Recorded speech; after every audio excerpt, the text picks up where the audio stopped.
This is part 3 of the 4-part video series teaching you how to handle the feeling of being trapped during a blushing situation. And in this part, we're going to talk about saving your reputation in important moments. So in part 1, we covered how to calm the anxiety so that you don't spiral into panic. Part 2, we covered how to break the belief that turning red in a trapped situation is going to attract everyone's attention and make a huge scene that makes you feel super embarrassed. And in part 3 here, we're going to cover how to handle situations where you're trapped turning red around someone important or in an important setting where you care a ton about the other person's opinion of you. So at this point, if you have followed the advice from the last 2 parts, you should be the type of person who truly believes 2 things. You should truly believe the anxiety is not going to kill me, and you should truly believe most people don't really care about the blushing, and it's not as big of a deal as I think it is. If you don't truly believe those statements in general, then you go back, watch those videos, follow the advice, build proof in those beliefs until you actually can get through a situation more easily because you believe those situations. But if you do believe those, then you might still be dealing with this really around specific people or specific environments that always seem to trigger it, or where the stakes just seem higher because your reputation is at stake. You want to make a good first impression, whatever it is. And so today, I'm going to teach you how to save your reputation, how to feel like you're in control of the way that others perceive you, even when you're in a setting where you can't speak up, where you can't move or do much about it. So if you don't know who I am, my name is Colin Clem. I overcame my fear and embarrassment around excessive blushing for good after 10 years of dealing with it, and I did it without using makeups, creams, medications, therapy, surgery, or anything like that. And now I run a coaching program where I've helped dozens of other blushers do the exact same thing. And I make these videos really to give away all of my knowledge for free, earn your trust, and give you a taste of what it's like to be a client in my program with the ultimate goal of having a few of you become my clients to do this much faster, much easier, and much more enjoyable than going solo. If you're interested, there's always a link below with a free training that explains more about my program, as well as a link to apply directly so that way we can chat and see if it's a good fit for you. But today, I want to help you feel like you can control the way that others perceive you, even in a situation where you're around people that feel important, or you're in an important situation where your reputation is at stake. So I encourage you to go watch part 1 and 2 if you haven't already. But as a quick recap, or if you feel like you didn't need those and you just want to jump to here, I'm just going to explain quickly what we're doing here in about 60 to 90 seconds. So essentially, you feel trapped. This is situations like a conversation, a meeting that's where, the door's closed. You have to sit there for an hour, 2 hours, and it would be very inappropriate for you to get up and leave. It could also be a social circle where there's a bunch of people around you. Maybe it's people you don't even know that well. So you feel just uncomfortable getting up and going. It would just seem like inappropriate. And I would agree with my clients that this is one of the hardest situations to overcome because you feel that panic and that redness setting in. But unlike other situations where you can speak up or you can divert attention away from you, which I don't recommend, but that's something that is in the back of your mind as something you could do worst case scenario. You don't have these options. And so your brain, it just starts freaking out. You're like, okay, this is it. This is the end. This is game over, right? And so that's how your brain feels. And you don't have the normal options of being able to take action to break those beliefs and show that you still can be confident, that you can get through it. All that you're left to rely on is this mental game that's going on in your head. You just have your mindset. You just have your true beliefs on blushing. And so I believe that these moments are essentially a test of what you actually believe. Do you believe that this is embarrassing? Or do you believe that this is just something that happens, right? If you start freaking out, it's because you still think that this is embarrassing. If somebody was to point out the fact that you're blushing and you're like, oh my gosh, that's so embarrassing, you still have work to do. And these videos are for you. But if somebody can point out you're blushing and you're like, I know, I could be embarrassed by that if I wanted to, but this is just something that happens. It's it doesn't mean anything about me. If you're at that point, that's when you've truly solved your blushing problem. And the way to get there is there's essentially 4 layers of beliefs that you need to develop. You need to develop beliefs around the general anxiety that you feel, like knowing that you're not going to die, which is what I covered in part 1. You also need to have the correct beliefs around just embarrassment in general. The fact that you think this is going to make a huge scene, you have to realize most people don't care, most people don't notice. Okay? If you truly believe those 2 statements, that's what I covered in part 1 and part 2 of this series, then that alleviates a lot of your anxiety.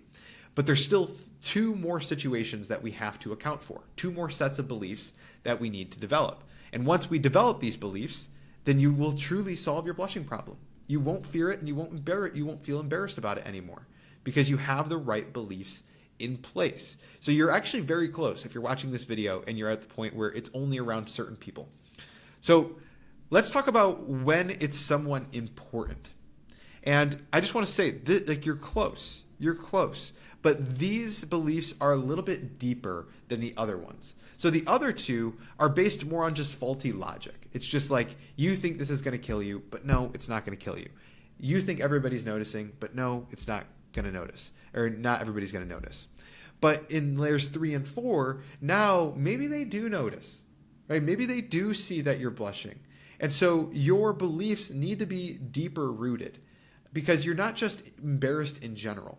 Right? You're thinking specifically, oh my gosh, it always happens. Here, actually, I'll show you that this is what you're thinking. This is the limiting belief that you have. You believe it's always happening with this person. It's always happening in this situation. They're going to think I'm incompetent. They're going to think I'm weak. They're going to think I'm weird. They're going to think, insert whatever negative connotation that you believe that blushing is saying about you. You believe right here that blushing is creating an identity for you. The fact that it always happens around this person that you believe is so important, whose opinions you value highly, whether it's your boss or a coworker or just someone random that like you kind of get along with and you feel like, maybe they're making you uncomfortable. Like you feel like you're just sending the wrong message about them. And you think that overall it's ruining your identity around this person or in this setting. It could also be like a client. Right? You're just trying to make a good first impression and you think that this makes you look unconfident. But that is the identity that you are striving for, right? And you want to be seen as confident and you think it's ruining that. And so just for a second, I want to pause, right? And before I even get into how to reframe this, just to remind you, the way that you solve these beliefs is that in the moment, you have to have a stronger belief, something else that you can fall back on that can calm you down, right? That's how you deal with these situations where you feel trapped. You have to develop a strong counter argument that you have proof to back up. So that way, when you feel these thoughts of, oh my gosh, they're going to think I'm weird, you have this other statement that makes you feel back in control and not embarrassed, right? That's what we're trying to do. And so before I tell you what that counter argument is for this specific situation, I just want to pause and think about someone in your life that you admire, someone that you love having around, someone who I would say has the identity that you're looking for. And really take a second to think about why you think that, And so do you like this person? Do you admire this person? Do you like being around this person because they never blush? Is it because their skin is flawless? Is that why you like being around them? No, it's not, right? You love them because they make you feel heard. They listen. They ask how you're doing. They stay kind. They stay calm. They're willing to support you. They're willing to help. They work hard. They smile. They stay present. It doesn't feel like they're in their own world when you're talking to them, right? You can relate to them. And so those are the characteristics that make someone likable. And you're trying to, be confident. You're trying to be intelligent, all of these things, and you think that blushing is ruining that. But blushing is irrelevant to those identities. It is. What makes somebody confident, right? It's not the fact that they don't blush.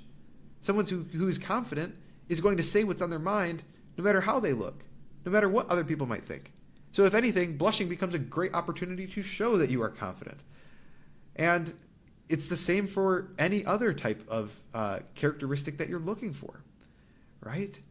And so if you want, really at the end of the day, you just want to be likable, you know? You want the other person to like you. That's really it. If they like you, they're willing to have so much more grace with you. They're not going to judge you if they like you. And so if you're in a meeting or if you're in a conversation and you blush, you need to develop that counter argument.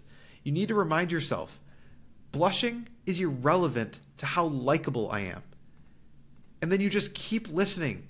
You keep smiling. You keep focusing on them, not you. And then you speak to that person again, right? Or if you just have to listen, just keep nodding. Stay engaged. Remember, you can't have two conversations at the same time. You can't be talking to yourself and listening to them at the same time. So if you feel yourself talking to yourself, just focus back on them. And remember that they're not going to judge you for they're not going to think you're a bad person. They're not going to hate you. They're not going to think you're unconfident or weak unless you start acting all weird. If you start drawing a bunch of attention to yourself, yes, of course they will think that. But they're following your body language. They follow your lead more than you think. And so if you want to make them like you, do the things that you like in other people. Be a good listener. Don't make this all about you. Even if you feel uncomfortable, make them feel comfortable. Right? Like, focus on them and making it a good experience for them. Make it an experience that so good that people would want to be around you again. And that doesn't come from how much blood rushes to your head. Like, that has literally nothing to do with anything. And I can say this all I want, but you're not going to truly believe that until you go into a situation and you show it for yourself. So this is why you need to go up to your boss. This is why you need to find opportunities to speak up in the meeting, to be able to have the blushing set in, have the panic set in a little bit. Remind yourself that blushing is irrelevant to the identity that you're striving for. You can still be confident and blush. You can still be likable and blush. Just keep listening, keep smiling, keep nodding. Focus on the conversation in front of you, and you're going to get through these situations and build up some proof that then in these situations where you don't have the option of leaving and you don't have the option of raising your hand or taking control of the situation, you can have proof to back up the belief in your head that this isn't as big of a deal as I think it is. They're still going to like me. Just, there's nothing I can do about it. Just keep listening, keep smiling, focus on them. Like, that is what you do. And that is how you handle those situations where the person in front of you is important. And like, I just want to emphasize that. Think about the people you admire. The fact that whether they blush or not is not what makes them look confident to everyone. The fact that they blush or not is not what makes them likable. It's how they act. It's how they carry themselves, right? Like, that is a huge mental breakthrough that took me forever to understand. I thought that me blushing gave away that I felt unconfident. But that's not true at all. Confidence comes from the way that you act despite how you feel. Right? Like, confidence isn't just a feeling. Confidence is like something that is proof. It's like actions. It's like definitive proof that you've done this before, and therefore you can do it again. That is what confidence is. It's not never having fear. You know? I mean, that is part of it. Like, as you become more confident, your level of fear decreases, absolutely. But it comes from building proof to show that you can do this. And so in these moments, one by one, you might not feel confident, but you can still look confident just by acting confident. So that is what you do. But again, this is the counter argument that you need to develop. Focus on building a counter argument that actually is like powerful to you. It doesn't need to be this specific one, but just find something that makes you realize that the identity you're so worried about is not actually happening. They're not thinking you're weird. They're not thinking you're weak, all of that. And you need to have evidence that you can fall back on and say they didn't think that then, so they're not going to think that now. And you can't guess what anybody's thinking. So maybe that's not even the best way to think about it. But like, does this person keep coming back to me? Does this person still ask me questions? Yes. Okay. So therefore, they must not think I'm that weird. If they haven't fired me, they don't think I'm that weird. If they haven't brought it up to me, they don't think it's that weird. Like, all of these things, right? So base it on the facts of how they treat you and realize that they don't really care. You're the one making it a big deal and acting like it's destroying your reputation. It's not. So remind yourself of that. Start applying that this week, that mindset going into these situations. When you feel yourself turning red in a blushing situation where you feel trapped, use these beliefs right here. And at this point, there's one last situation. What about when the worst case scenario happens, right? What if they notice? What if they actually say something to you? They judge you. That's what we're going to cover in part 4. Okay, I'm going to walk you through the belief that made me feel untouchable, even when people pointed it out. And once you develop this one, I believe that your problem is solved. You can handle anything because you're truly unafraid of it and you don't feel embarrassed or ashamed about it, even if somebody was to point it out. So that is the ultimate point to get to. We're going to cover that in the next video.